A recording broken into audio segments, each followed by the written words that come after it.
प्रधानमंत्री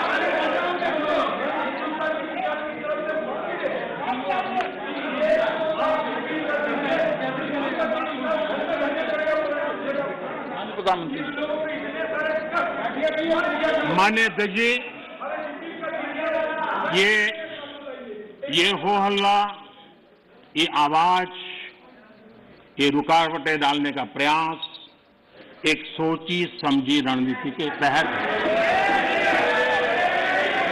और सोची समझी रणनीति ये है कि जो झूठ फैलाया है, जो अफवाहें फैलाई हैं, उसका पर्दाफाश हो जाएगा, सत्य वहां पहुंच जाएगा तो उनका टिकना भारी हो जाएगा। और इसलिए हो हल्ला करते रहो, जैसा बाहर करते हैं वैसा अंदर भी करते रहो, यही खेल चलता रहा है। लेकिन इससे कभी भी आप लोगों का विश्वास नहीं जीत पाओगे, मान के चलो। माननीय अध्यक्ष जी, ऑर्डिनेंस के बाद और पार्लियामेंट में कानून बनने के बाद किसी भी किसान से मैं पूछना चाहता हूं कि पहले जो हक उनके पास थे, जो व्यवस्थाएं उनके पास थी, उसमें से कुछ भी इस नए कानून ने छीन लिया है क्या? इसकी चर्चा, उसका जवाब कोई देता नहीं है। सब कुछ वैसा का वैसा वो है पुराना। क्या हुआ है? एक अतिरिक्त विकल्प व्यवस्था मिली है, वो भी क्या कंपलसरी है? किसी कानून का विरोध तो तब मायना रखता है कि जब वो कंपलसरी हो। ये तो ऑप्शनल है। आपको मर्जी पड़े यहां जाना है जाइए, आपको मर्जी पड़े वहां नहीं जाना है वहां जाइए, जहां ज्यादा फायदा हो वहां किसान चला जाए, ये व्यवस्था की गई है। और इसलिए प्लीज अधीर रंजन जी, अब ज्यादा हो रहा है। अधीर रंजन जी प्लीज, अब ज्यादा हो रहा है, अब ज्यादा हो रहा है। मैं आपका रिस्पेक्ट करने वाला इंसान हूं और मैंने पहले कह दिया, आपने जितना किया जहां रजिस्टर होना हो गया। और बंगाल में भी टीएमसी से ज्यादा पब्लिसिटी आपको मिल जाएगी। बाबा क्यों इतना है? हाँ दादा, देखो मैं बता दिया, चिंता मत करो, मैंने बता दिया।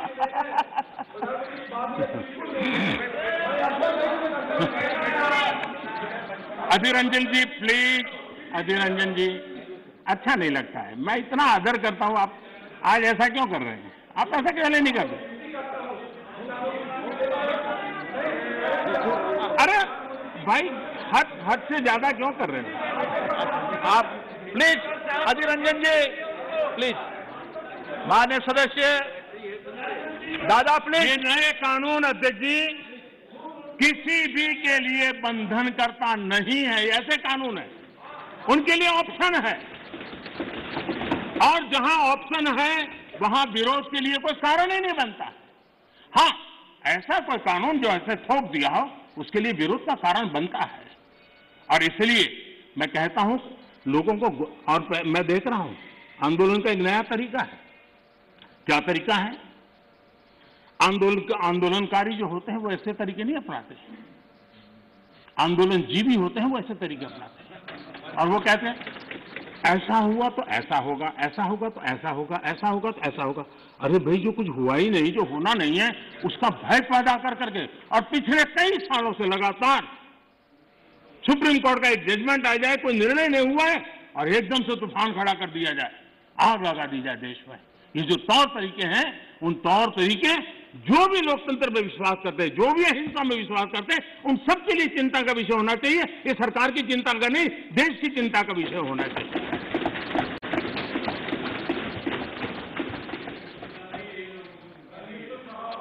इस प्लीज बाद में समय मिलेगा आपको। नो माननीय अध्यक्ष जी, माननीय अध्यक्ष जी प्लीज, ये तरीका ठीक नहीं। माननीय अध्यक्ष जी, आप समझ, पुरानी मंडियों पर भी कोई पाबंदी नहीं है। इतना ही नहीं, इस बजट में इन मंडियों को आधुनिक बनाने के लिए, उनके इंफ्रास्ट्रक्चर को सुधारने के लिए और बजट की व्यवस्था की गई है।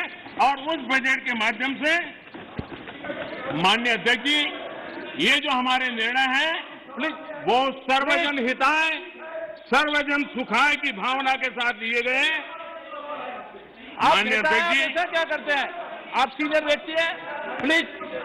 प्लीज बैठिए। माननीय अध्यक्ष जी, इस सदन के साथी भली भांति इस बात को समझते हैं कि कांग्रेस और कुछ दलों ने बड़े जोर शोर से बातें अपनी कही, लेकिन जिन बातों को लेकर के उनको कहना चाहिए कि भाई ये नहीं, ये अपेक्षा ये होती है कि उन्होंने इतना स्टडी करके आए।